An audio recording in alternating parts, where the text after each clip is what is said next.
How to save money at anong ginagawa kong mali? Bakit ako hindi nakaka-ipon? That is today's Paano ba to problem. And I am so happy na finally I may chance ako to guest this man on my channel. The one and only Chinkee Tan. Yeah! Thank you, Super Bianca. Thank you. We had an exchange guesting. Thank you for Thank you. your time. It's my honor. It's my honor. Okay, so when I ask people, teens, 20s, young 30s, their biggest question when it comes to money, laging paano ba mag-ipon? What am I doing wrong? Bakit ako hindi nakaka-ipon? How to really save money kung parang feeling ko yung sweldo ko ay sakto lang.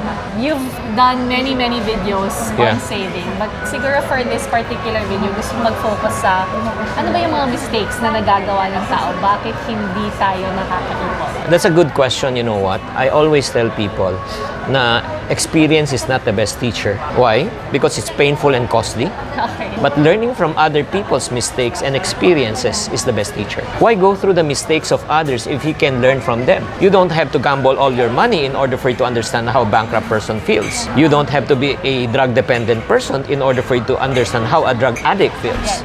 So, by saying that, ito yung mga money mistakes. Number one, maliit pa yung sweldo ko. Sobrang liit, paano ako makakaipon? Yes. Diba? Always. Very common. So actually, that's a wrong way of thinking. Alam mo, sa totoo lang, kung hindi ka marunong mag-save sa maliit, hindi ka rin matututo na mag-save kung malaki na income mo. Great point. Kasi, what's the difference? Ikaw pa rin naman humahawak. Ibig ba sabihin, nung lumaki na income mo, marunong ka na? So the problem is not the income. The problem is the person who's handling the income. The problem is not the income. The problem is the attitude of the person towards the income. Let me prove my point. Magpakatotoo tayo. Naalala niyo yung maliit ang sweldo? Nung maliit sweldo, himala, na pagkakasya minsan may sobra. Nung lumaki nakita, nagkulang na, nagkautang pa. Yeah. Kasi the reality is, the more we make, the more we spend. Right. We upgrade yung lifestyle. Exactly, di ba? Naalala nyo nung nagko-commute lang tayo, di ba, mga 15,000 sweldo. Nung kumita ka ng 20, o ano ginagawa mo na, nag-grab ka na. Tapos, nung kumita ka ng 30, bumili ka na ng sasakyan. So, yung dagdag na sweldo mo, napunta sa amortization. So, nung ikaw ay kumikita na ng 30, umuupa ka lang. Nung kumita ka na ng 45, bumili ka na ng bahay. So, in other words, there's nothing wrong to probably buy your dreams or achieve your dreams. Pero, the moment you increase your income, you also increase your standard of living, hindi mo siya makikita in the long term. Okay, this is connected to a money mistake probably. And you mentioned it na. What is the sign na pwede na akong bumili ng kotse? What is the sign na, sige, I'll start investing sa sariling condo? Yes. So that's a very good question. I always ask people, like for example, if you're renting right now, kanyari nagre-rent ka, let's put a figure, okay? Like for example, ang rental mo is 10,000 a month. Yeah. So my next question, how much money can you stretch in terms of rental budget that won't destroy your monthly budget? So magkano kaya mo? 12? 14? 15? Let's say sinabi mo, kaya ko hanggang 15,000. If there is a rent-to-own or a pag-ibig that you can get for 15,000 and less, you should buy it. Because it's part of your rental budget. Why throw it away if you can own the house after quite some time? Tama? Yes. Or parang hulugan ng condo. Hulugan ng condo. What if naman, ito next question. What if may nakita kang condo? Uy, maganda siya. Dream house mo siya. Ang taas ng ceiling, di ba? Kasi walang bubong. But they're offering to you at 17,000 a month. Will you get it? Kasi hindi within yung wiggle, amount. Ako ayoko, I'm creative. So that's the right answer. But some people will take that plunge. Yes. Hindi, akin ito eh. Gagawa ko na lang ng paraan. So they can pay only for a few months, but they cannot sustain it for a long term. That's the common mistake. Diba? Kaya ang tanong, when's the right time? If it's within your budget, kaya mo siya, go ahead. Pero kung hindi mo siya kaya, why should you buy?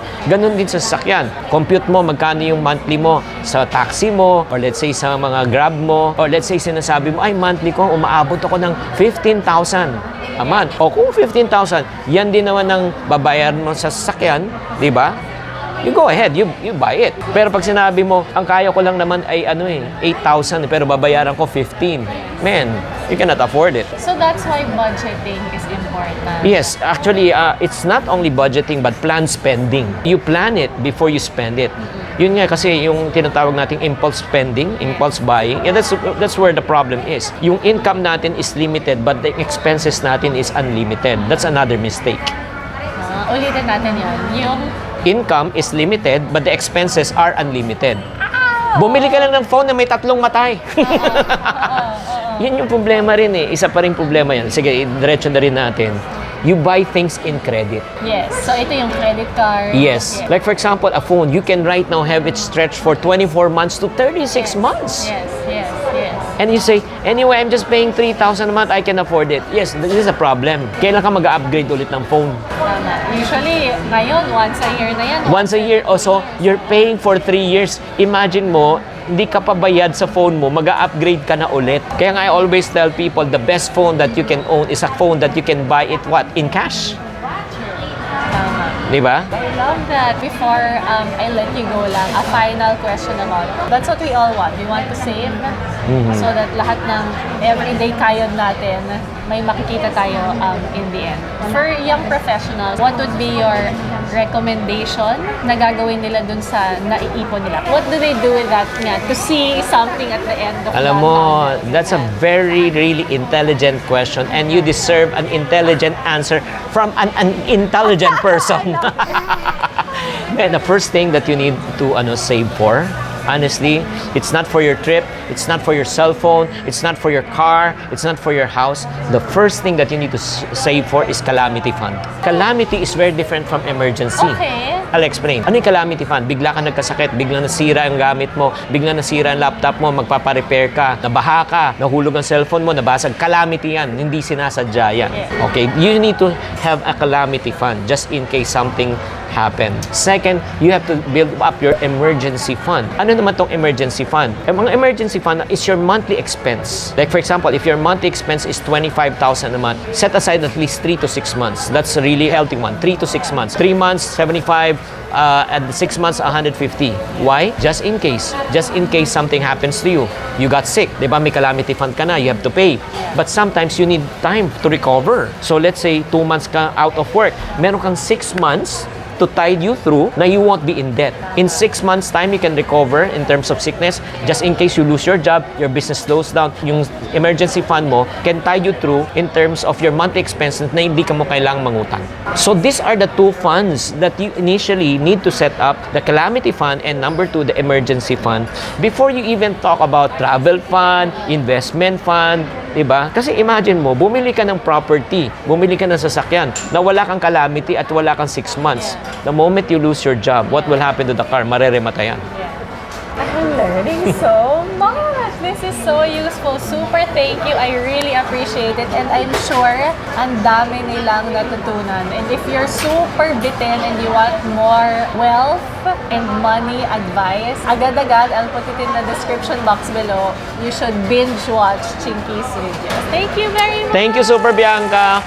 Okay, guys, thank you so much. I want to thank Chinkee. Upgrade. Kung nanonood siya na upgrade ang audio ko, it's because Chinkee gifted me with a mic set. Ganun siya kabait na tao. All this time, wala akong sariling mic. Hindi, because I've been watching her channel and I'm really so encouraged with the content. Sinabi ko lang, I'm just having a hard time listening to the audio. I think I should give her a set of audio set that can really help her improve her channel. Thank you. I appreciate it. Thank you. Thank you. So yeah, thank you, Chinkee, for this. And for your advice. Maraming salamat. Till next time. Bye!